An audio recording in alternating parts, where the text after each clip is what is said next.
So hey guys, this is not something I usually do, but today we have received a head unit replacement from Demonized.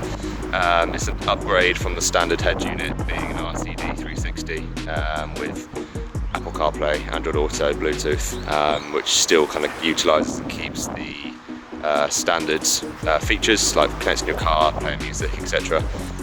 So this video, I thought I'd basically create this to help out Demonized. They sent this to me in 2 days from Manchester, so big thank you to them. Yeah, we'll show you how it goes in, and we'll show you the differences and why I've gone for it.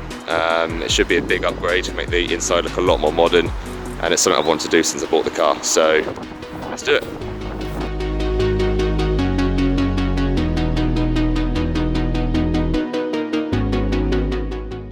So first things first. First things first, I'm the realist. It's a very simple job. So all we need to do is essentially remove the trim piece around here, which is just a case of using a plastic trim tool, taking this off around here. There's the new one, and it's 4 bolts behind here, 2 each side, and it's just plug and play. Plug all the wiring in that's in here that they gave me, and then that's it. Should be good. So let's get cracking. So all you do is get under here, pull this off both sides, and get it off. It's a bit thick, isn't it? Because it's a bit of a pig. There we go. Take that bit off. And then all you've got is basically 1 bolt here, 1 here, and then same on the other side. Little helper is gonna pull the old unit out. It's a big thing, bro. That's massive. That is huge. Cool, right, let's get this all the wiring undone. This here, not 100% sure what that one's for. Yeah. Okay, I'll just tuck that back in there then. Go back in.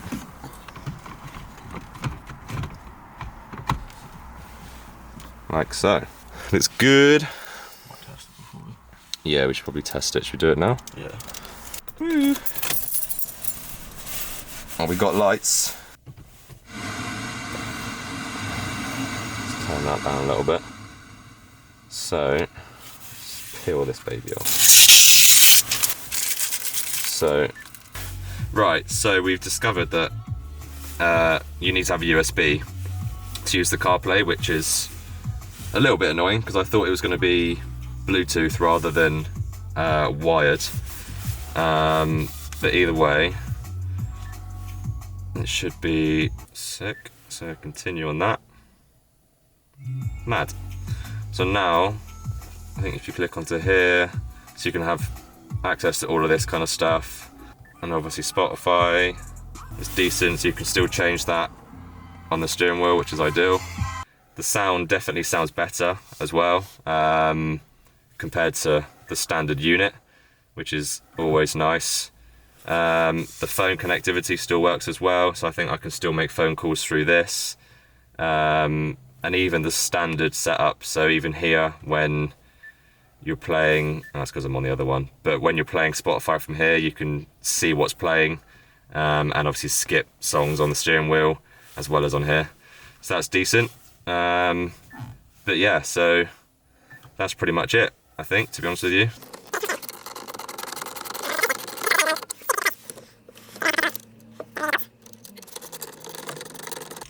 Looks so much better. Looks good. See, there's the shifter. It's fitted by 0.1. Terry, absolute legend. Having some good content coming from next year from us. It'll be exciting. Perfect. Right, let's get the shroud on the back. Thank you. And then hopefully, yeah, look at that. Should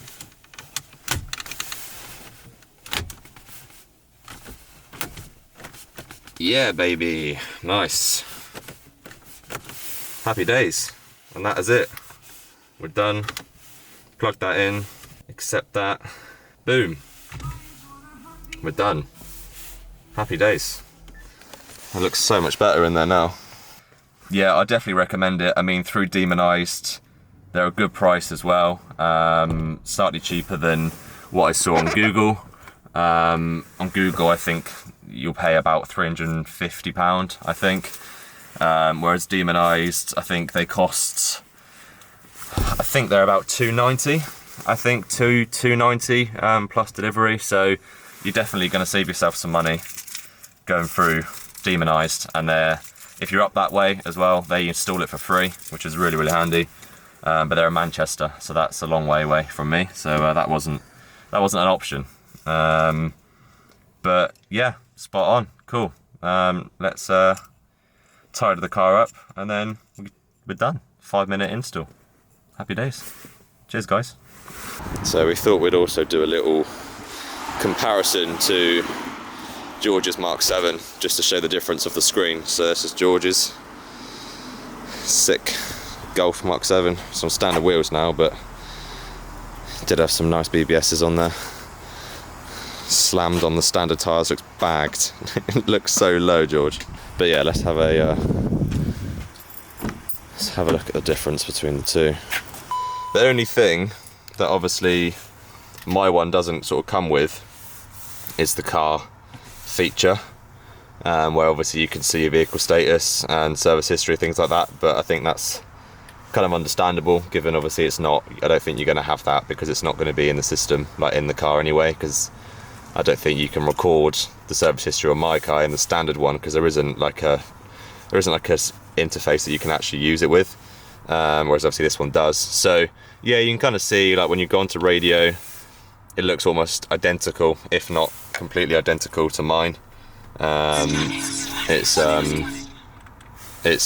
almost OEM finish, to be honest. So you know, if you get in my car, you'd never think that's a aftermarket unit, which is kind of what I wanted. I wanted something OEM looking that you know, wasn't going to be too kind of like in your face, because that's just not kind of what I wanted for the car. I wanted something that was standard looking, that doesn't look too in your face and aftermarket and sort of I want to say chavvy, but I kind of wanted to keep the OEM look. So yeah, I think we've achieved that.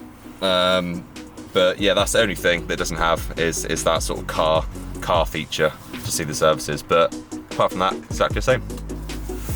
And also, just to recap as well, because I think earlier in the video I thought the radio didn't work because we had a missing cable, but rest assured, radio is good.